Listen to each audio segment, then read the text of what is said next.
요즘 컨슈머 스피커 시장은 블루투스 스피커가 대세로 자리 잡은 지 꽤 됐죠. 디자인도 예쁘고 선업소도 되고 스마트폰이랑 연결도 편하고 사운드는 점점 좋아지고 있고, 저도 그런 블루투스 스피커를 오랫동안 사용하다가 몇 개의 스피커를 거쳐 결국 유선 모니터링 스피커인 제네렉 8010AW란 모델을 구매하게 되었습니다. 어쩌다가 무선을 포기하고 이 제품까지 오게 됐는지, 이 제품의 외형, 설정, 배치 등에 대한 이야기를 해보려고 합니다.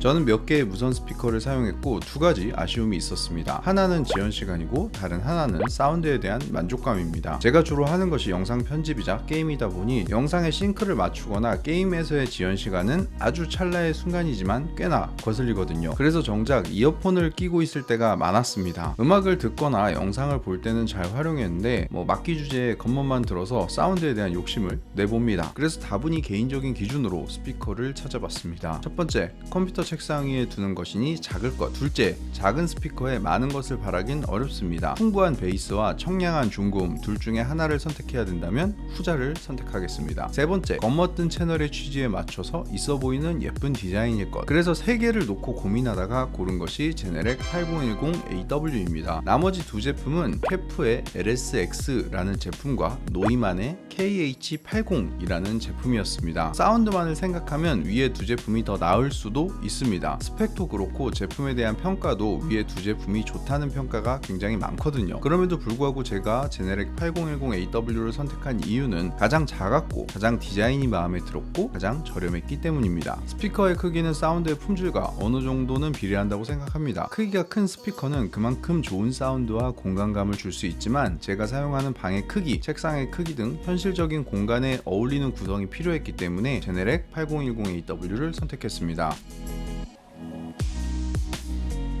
제네렉은 핀란드 오디오 제조사로 이력이 굉장히 오래된 제조사 중에 하나예요. 제네렉은 지니어스 일렉트로닉스를 합친 말이라고 합니다. 천재 전자공학 이런 의미로 해석할 수 있겠네요. 제네렉의 모든 스피커들은 핀란드에서 제조하고 모두 알루미늄 하우징을 사용합니다. 대부분 생산은 중국에서 하는 경우가 많은데 품질에 대한 노력이 엿보입니다. 가끔 TV에 음악 스튜디오들이 나올 때가 있잖아요. 이런 스튜디오에서 쓰는 스피커들에 많이 쓰이는 게 제네렉의 스피커들입니다. 음의 왜곡 없이 있는 그대로를 들려주는, 말 그대로 모니터링하게 해주는 모니터링 스피커로 유명하기 때문이에요.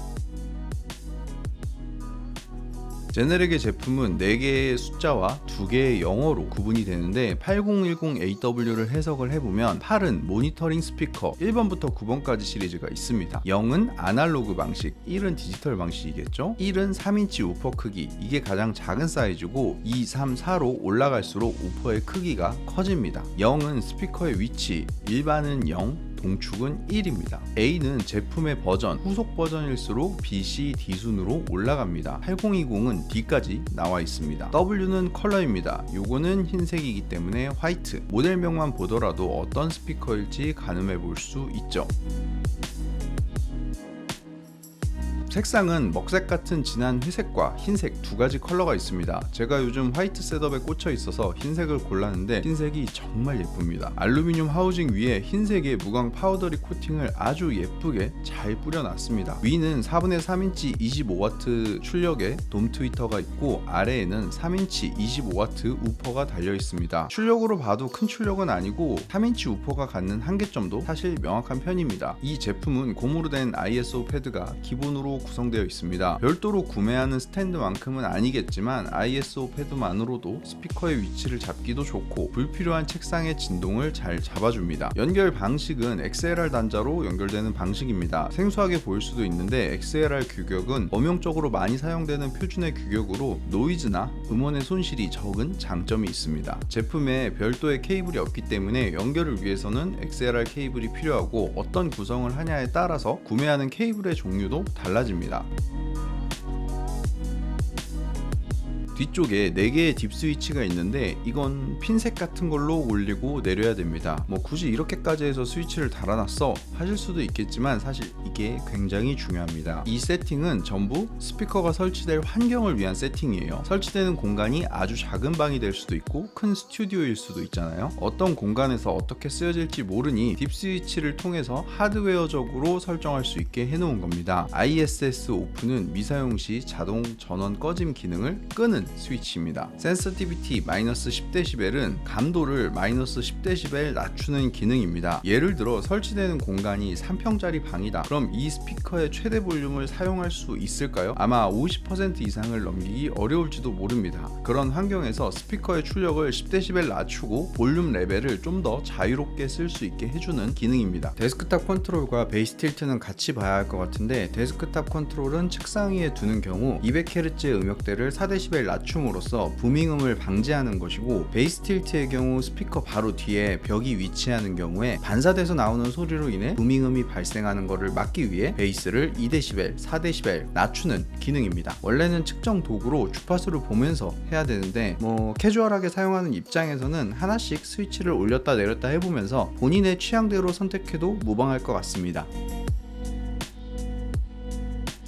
스피커의 배치도 상당히 중요합니다. 모든 스피커를 배치하실 때 이 기준으로 생각해보면 좋습니다. 스피커 2개를 기준으로 2개의 스피커는 평행하게 스피커와 내가 삼각형의 배치를 하고 스피커가 정확하게 앉아있는 나의 위치를 바라볼 수 있게 하는 것이 가장 기본입니다. 좀 더 나은 음질을 경험해보고 싶다면 스피커의 높이를 나의 귀에 맞추는 스탠드나 룸 어쿠스틱이라고 불리우는 정말 다양한 방식을 통해 사운드에 최적화되어 있는 환경을 만들 수가 있는데, 여기서부터는 저 같은 방구석 유튜버가 이야기할 수 있는 수준은 아니라 저는 간단한 배치 정도까지만 말씀을 드리겠습니다.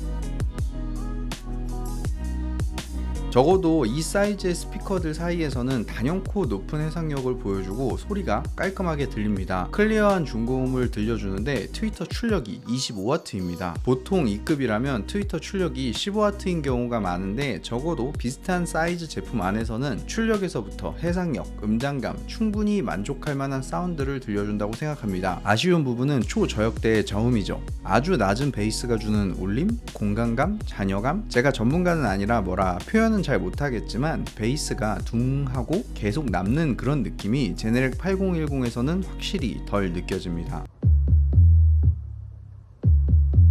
I'm not loving you way I wanted to. I'm not loving you way I wanted to.